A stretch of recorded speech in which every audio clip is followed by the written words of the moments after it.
میں نے DQ26 سے یہ سیکھا کہ تقویٰ کیا ہے۔ تقویٰ یہی ہے کہ انسان نیکی کرتا ہے تو بھی ڈرتا ہے، نیکی نہیں کرتا تو بھی ڈرتا ہے۔ نیکی کر کے یہ خیال ہمیں چین سے نہیں بیٹھنے دیتا، آیا میرا قبلہ درست تھا، میں نے کس نیت سے نیکی کی، اور پھر ساتھ ہی دل میں یہ بات آتی ہے اللہ تو تواب ہے نا، اللہ تعالیٰ ہماری توبہ کو قبول کرتا ہے۔ یہ سوچ کے دل کو تسلی ہو جاتی ہے کہ انشاءاللہ اللہ کے ہاں ہماری نیکیاں ضرور قبول ہوں گی۔ دورہ قرآن سے الحمدللہ بہت کچھ سیکھا۔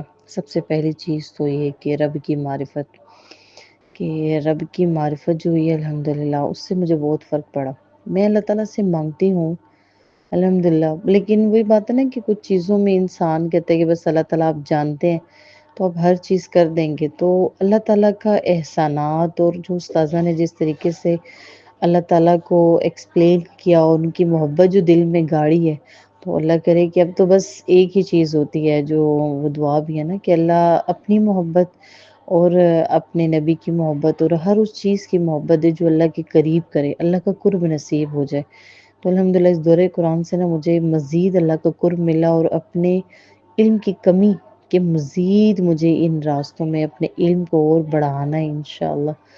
تو الحمدللہ اور تڑپ جاگی ہے، اللہ تعالیٰ ہمیں جو ہے ثابت قدمی نصیب فرمائے۔ جی میں نے DQ26 سے یہ سیکھا کہ ایک فکرہ جو ہم لاشعوری طور پہ بول دیتے تھے کہ میرا اللہ تو سب جانتا ہے نا، اللہ کو تو سب پتہ ہے، وہ بولتے ہوئے نا اب دل بہت ڈرتے ہے۔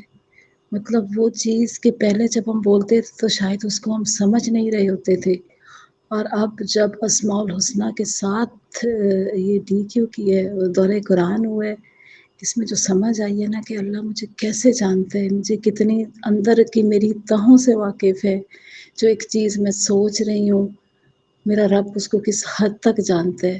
اب میرا خیال ہے ہم 101 بار سوچیں گے بولنے سے پہلے، میرا اللہ تو جانتا ہے نا۔ جزاک اللہ خیرا کثیرا۔ السلام علیکم ورحمۃ اللہ وبرکاتہ۔ یا من هو اللہ الذی لا الہ الا هو الرحمن الرحیم المالک القدوس